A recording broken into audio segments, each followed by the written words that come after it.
भानगढ़ शापित किले के नियम। राजस्थान के अलवर जिले में अरावली की सूखी पहाड़ियों के बीच एक खंडहर शहर चुपचाप खड़ा है। भानगढ़ दिन के उजाले में ये इतिहास के प्रेमियों को आकर्षित करता है, लेकिन रात होते ही इसकी हवा में एक ऐसा डर घुल जाता है जो सदियों पुराने शाप की गूंज है।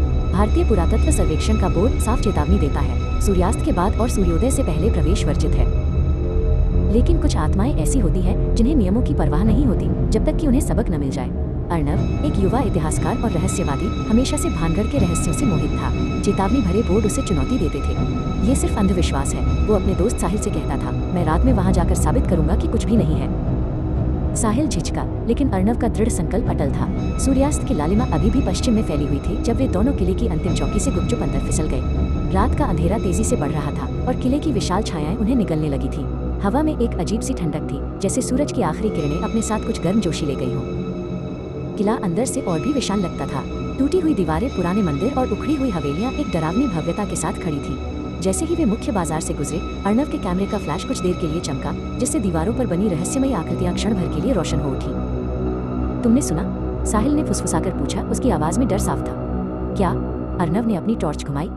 कुछ फुसफुसाहट जैसी, जैसे कोई हमारे नाम पुकार रहा हो। अर्नव ने ध्यान से सुना। पहले तो कुछ नहीं, फिर एक बहुत धीमी हल्की फुसफुसाहट हवा में घुल गई। उन्होंने आगे बढ़ना जारी रखा। अब वे दोनों ही कम सहज महसूस कर रहे थे। वे किले के अंदरूनी हिस्सों में पहुंचे, जहां एक भव्य महल के अवशेष थे।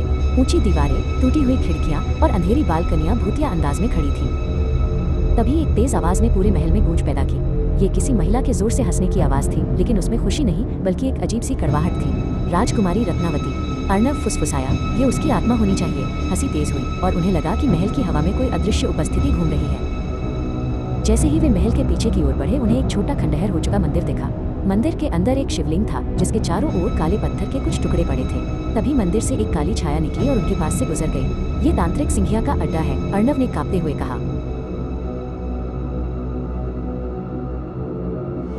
हमें नियमों का पालन करना चाहिए था, साहिल ने रोते हुए कहा। सूर्यास्त के बाद नहीं आना चाहिए था। अर्नव की बहादुरी अब टूट रही थी। वो समझ गया था कि ये केवल कहानियां नहीं हैं। दोनों दोस्त भागना शुरू कर दिए, लेकिन किला अब एक भूल भुलैया बन गया था।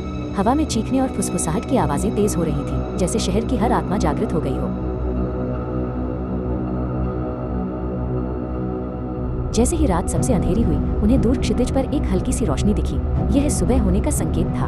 वे अपनी पूरी ताकत से उस रोशनी की ओर भागे। जैसे ही उन्होंने किले की सीमा पार की और पहली किरण की रोशनी उनके चेहरों पर पड़ी, किले के अंदर की सारी आवाजें अचानक शांत हो गईं। उन्होंने कभी भी उस चेतावनी बोर्ड का फिर से उल्लंघन न करने की कसम खाई।